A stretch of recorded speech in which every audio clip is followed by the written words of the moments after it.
Ons het gehoor dat Jannie nou gesê het, dat die evangelie iets van ons vra. Dit vra dat ons lewe sal toewy aan God. En dit vra dit ook van elkeen van ons gelowiges. Nie net die dag as ons tot bekering kom nie, maar elke dag wanneer ons saam met hom leef. Om ons dag en ons lewe her te wy aan hom.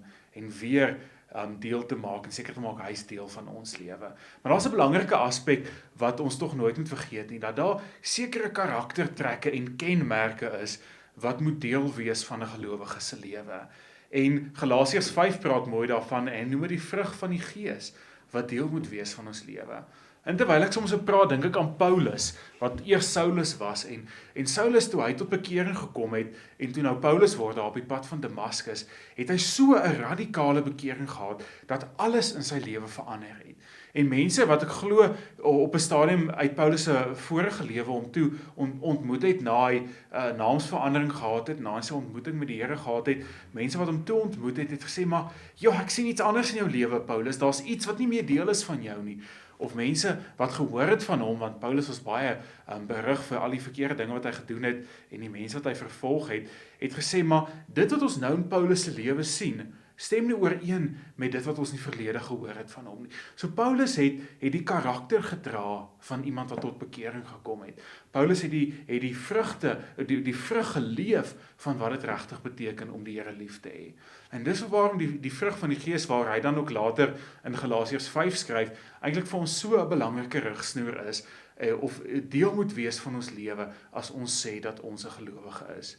'n belangrike ding ook, wat ons soms dink, ek dink aan 'n vrugtebak, soos daar in my huis ook staan daar, 'n vrugtebak met klomp naartjies in en lemoene en appels en piesangs en wat ook al daar is, en ons dink, soos wat ek nou elke dag daar verbykom, ek vat een vrug en ek het my vrug vir die dag, dat die vrugte van die Gees so is, maar let op wat die woord eintlik sê, hy sê dis die vrug van die Gees.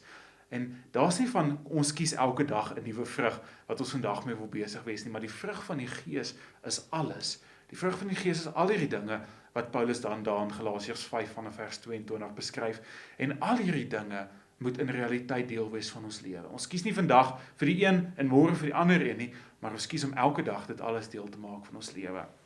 Galasiërs 5 vanaf vers 22, ek lees uit die Nuwe Lewende Vertaling, maar die vrug wat die Gees voortbring, is liefde, vreugde, vrede, geduld, vriendelikheid, goedheid, getrouheid, sagmoedigheid en selfbeheersing.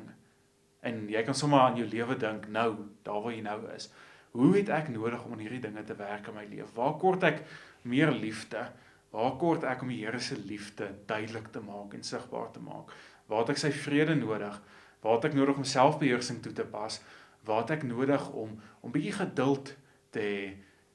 En al hierdie dinge moet deel wees van ons lewe. Nou, dis nie maklik nie, en ons staan nie meer onder die veroordeling nie, die Here het ons kon vrymaak, dit het ons ook vroeër in die week geleer. So, ek wil sommer uit die staanspoor uit vir jou sê, ontspan, as jy nie by dit alles uitkom, en hierdie dinge is nie volledig ontwikkel in jou lewe nie, ons is op journey, sê ek altyd, ons is op pad na volkome en heelwording, waar die Here ons elke dag meer en meer maak, na sy beeld, en meer gelyk maak aan hom.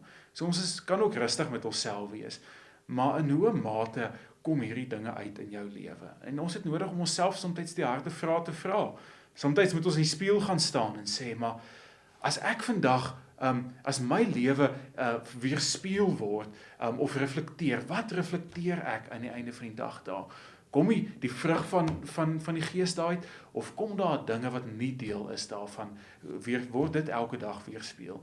Wat sien mense as hulle na my kyk? Kan hulle soos Paulus sê, dat ons kan sien dat hierdie oue 'n radikale bekering het, dat ons kan sien dat die dinge in sy lewe is, wat anders is as voorheen, of as iemand na jou kyk en nooit geweet het dat jy 'n gelowige is nie, sal hulle verbaas wees, as jy op 'n dag langs in die kerk sit, en hulle sê, joh, ek nie weet hierdie ou is ook 'n Christen nie, hy doen dan dit, en al hierdie dinge, dit gaan tog ook nie meer oor wat ons doen nie, maar ook oor die manier wat ons lewe so belangrik is. Die vrug van die Gees het nodig om deel te wees van ons lewe. In hoe mate lewe jy dit uit? En gaan staan vanaand, of waar ook al jy vandag is, wanneer jy geleentheid het in die spieël, sê maar, ek is beeld van God, ek is gemaak na die beeld van God, en ek is goed, want God het my goed gemaak, maar ek het ook nodig om elke dag verander te word, om meer en meer soos God te wees, meer en meer na die beeld van God gelyk te word, soos die Here ook daar in sy woord sê. En ek hoop dat jy ook die eerlike vraag vir jouself kan antwoord. Wat het ek nodig om aan te werk en wat kan ek laat lê? 'n Geseënde dag vir jou.